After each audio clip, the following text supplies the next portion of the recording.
아이들의 삐뚤빼뚤한 이빨 때문에 속상한 부모님들이 많으시죠? 오늘은 치아 교정에 대해서 시원하게 정보를 소개해 주실 안은정 치과 교정 전문의 모셨습니다. 선생님 안녕하세요. 예, 안녕하세요. 네, 이렇게 소중한 시간 내주셔서 감사합니다. 예, 좋은 자리 초대해 주셔서 감사합니다. 네, 그 치과 교정 전문의, 치아 교정 전문의라고 네. 하셨죠. 우리 치아 교정 하면은 우리 어릴 때 철도 깔았다 이런 얘기들 많이 하면서 예, 치아를 교정한 친구들이 간간히 있었어요. 요즘에는 더 많은 분들이 치아 교정에 대해서 관심을 가지고 더 많이 치아 교정을 하는 것 같더라고요. 네, 그렇죠.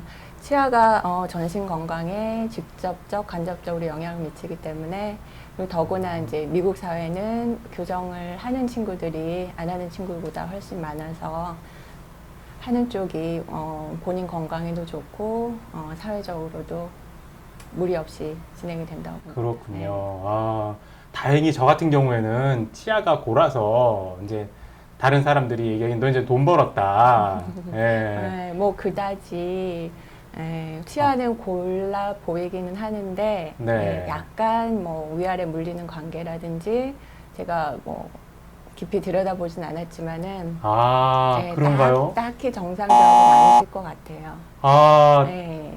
충격적인 얘기. 저도 이렇게 교정이 필요한 치아, 제가 옥리라는 얘기는 많이 들었었거든요. 그게 바로 부종교합이라고 하는 거군요. 부종교합의 한 종류가 되겠고요. 네. 치아 교정이라는 게 정확하게 어떤 건가요? 치아 교정은 부정교합인 치아 상태를 정상교합으로 만들어주는 치과 치료를 말합니다. 부정교합을 정상교합으로 만들어준다. 네. 그러면은 그 부종교합이 뭔지 우리 보통 자녀들이 덧니가 나면 너 치아 교정 해야겠다 뭐 이런 식으로 얘기를 하는데 그것만이 부종교합인지 아니면 아까 말씀하셨던 것처럼 이빨은 고르지만 다른 어떤 부분들의 문제가 있는 것이 부정교합인 건지. 네. 그래서 부정교합을 아시려면 반대로 정상교합이 뭔지를 먼저 아셔야 될 것 같아서 정상교합이 무엇인가 하면 크게 두 가지 측면에서 심미적인 측면 그리고 기능적인 측면에서 볼 수가 있는데요. 심미적인 측면에서는 이들이 고르게 잘 배열이 되어서 본인 자신에 대해서 자신감을 갖고 예쁜 미소를 만들어줄 수 있는 것이 되겠고요. 그 다음 기능적인 면에서는 이가 단순히 고르게 배열된 것뿐만이 아니라 잘 고르게 배열된 이가 윗니 아랫니 잘 만나서 정상적인 기능을 할 수 있는 여기서 정상적인 기능이라는 것은 씹는 기능 그리고 발음 기능 요 크게 두 가지 정상 기능을 할 수 있는 그런 교합 상태를 정상교합이라고 합니다. 그럼 발음이 새는 것도 이 부정교합이라는 것에 그렇죠. 문제가 있는 거군요. 치아 위치가 뭐 조금 이상하다든지 아니면 턱 위치가 이상하다든지 충분히 발음과 관련이 되기 때문에. 그렇구나. 네. 사회에 진출하려는 사람들이나 또는 예뻐 보이고 싶은 그런 분들도 이렇게 치아를 교정을 하지 않습니까? 그거는 이제 심리적인 측면에 되는 것이고 기능적인 측면은 또 씹는 것과 발음이랑 이런 것에 모두 관련이 있군요. 그럼 부정교합은 어떤 걸 부정교합이라고 하나요? 그래서 부정교합은 정상교합에서 벗어난 모든 교합을 생각할 수 있겠는데요. 예를 들자면 이가 공간이 부족해서 많이 삐뚤삐뚤하다든지 고르게 배열이 돼 있어도 만나는 관계가 윗니 아랫니 만나는 관계가 이상하다든지 아니면은 이가 들어있는 위턱과 아래턱 좋은 위치에 못 들어가 있는 경우도 부정교합이 될 수 있고요. 그리고 더 나아가서 보면은 위턱과 아래턱이 얼굴 골격과 조화를 이루지 못했을 때도 그때도 부정교합이라고 볼 수가 있겠습니다. 부정교합이 그러면은 한두 가지의 문제로만 발생되는 게 아니군요.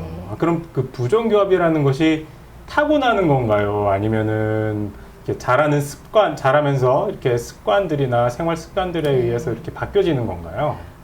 원인은 여러 가지가 있을 수 있는데요. 크게 보면은 뭐 진화론적인 문제, 그리고 환경론적인 문제 두 가지로 크게 볼 수가 있습니다.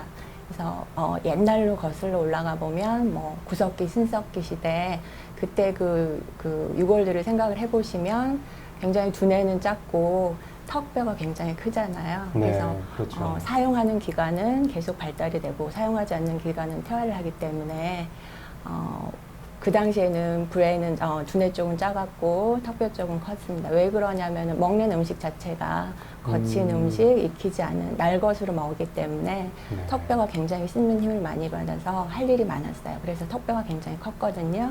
근데 이제 시간이 지나고 농경 사회로 오면서 음식을 우리가 익혀 먹기 시작했고 가공을 해서 부드러운 음식을 먹기 시작하면서 그 씹는 힘이 그 옛날하고 비교해서 많이 필요하지가 않았어요. 그래서 턱뼈 자체는 계속 줄어들고 그리고 사람들이 계속 머리를 쓰기 때문에 두뇌 부분은 자꾸 커지고 그래서 이제 현대인처럼 턱이 작고 머리가 큰 형태로 골격이 변화해 오게 됐어요. 그런데 이제 치아 크기는 옛날 원시 시대와 현대 시대 사이에서 보면은 치아 크기 자체는 별로 변화가 없기 때문에 일단 많이 줄어든 턱뼈 사이즈 때문에 치아가 제대로 맹출할 수 있는 공간이 기본적으로 부족하게 됩니다. 그래서 가장 흔한 부정교합인 뭐 크라우딩, 삐뚤삐뚤한 크라우딩 문제가 가장 많이 발생을 하게 되고요. 네. 그래서 이제 부정교합을 현대 질환이라고 볼 수 있는 게 전신적인 질환을 봤을 때도 현대로 넘어올수록 뭐 고혈압, 당뇨, 심장 질환 이런 것이 많이 생기는 것처럼 부정교합도 과거에는 그렇게 흔한 치과 질환은 아니었다고 보고 있어요.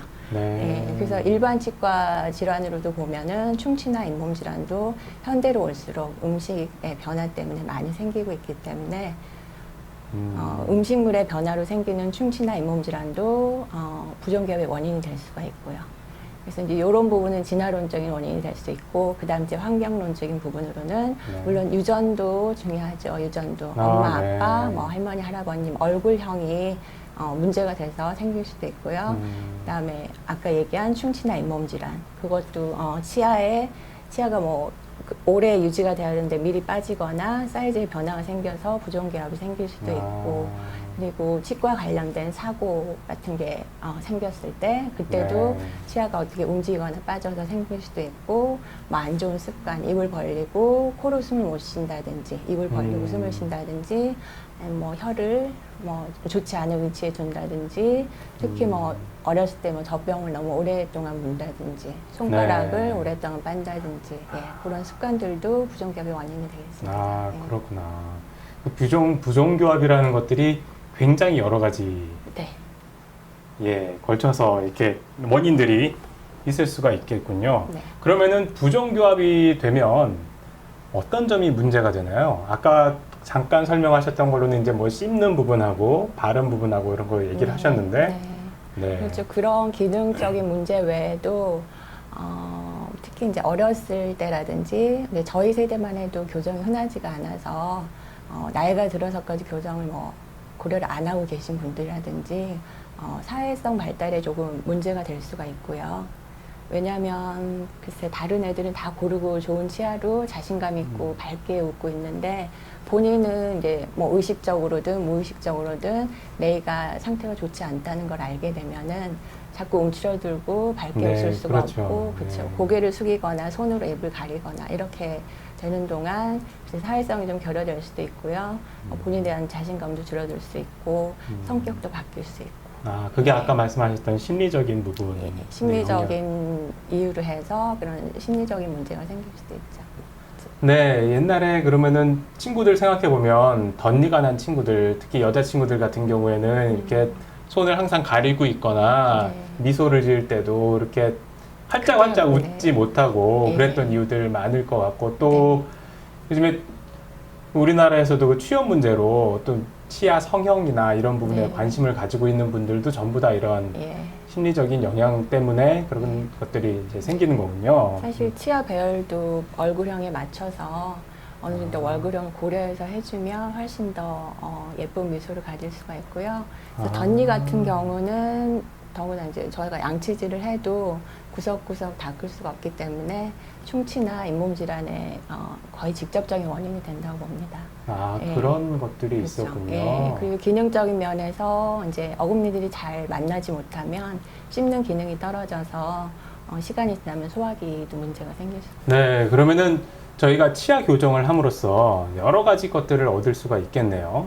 네. 네. 그래서 치아가 고르지 못할 때 생기는 문제점들이 많이 해소될 수 있기 때문에 일단 환자분들 구강 건강 관리하기가 편하시고요. 네. 고르게 배열이 돼 있으면 양치질이 쉬워서 충치와 잇몸 질환 관리가 쉬우시고요. 그다음에 교합이 좋아지면은 당연히 저장 능력도 좋아지시고 소화기 문제도 줄어들 것이고 발음도 정확하게 하실 수가 있을 거고요.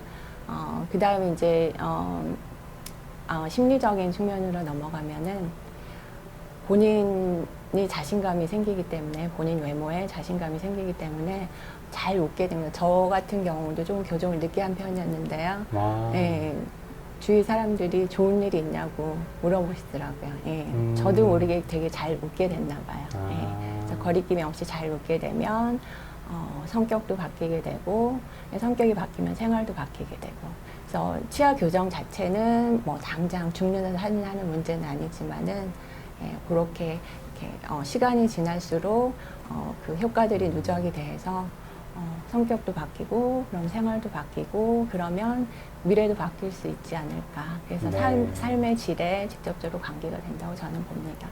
아, 그러면은 치과 교정은 도대체 어떤 사람한테 필요하고 또 그게 어떻게 진행되는 건가요? 네, 그 질문도 한두 마디로 대답을 해드릴 수가 없어서 아. 예, 기회가 또 다음 기회로 다음 회에 저희가 어떤 사람들이 치아 교정이 필요하고 네, 또 치아 교정은 어떻게 진행되는지에 대해서 네. 또 알아볼 수 있도록 네, 네. 그렇게 하겠습니다. 네, 네, 선생님 오늘 귀한 시간 내주셔서 정말 감사드리고요. 다음번에 또 찾아뵙도록 하겠습니다. 네, 조금이라도 도움이 됐으면 좋겠습니다. 네, 감사합니다. 좋은 말씀 너무 감사합니다.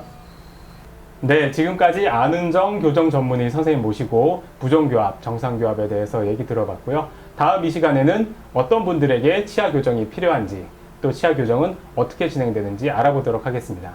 네, 시청해주신 여러분 감사합니다.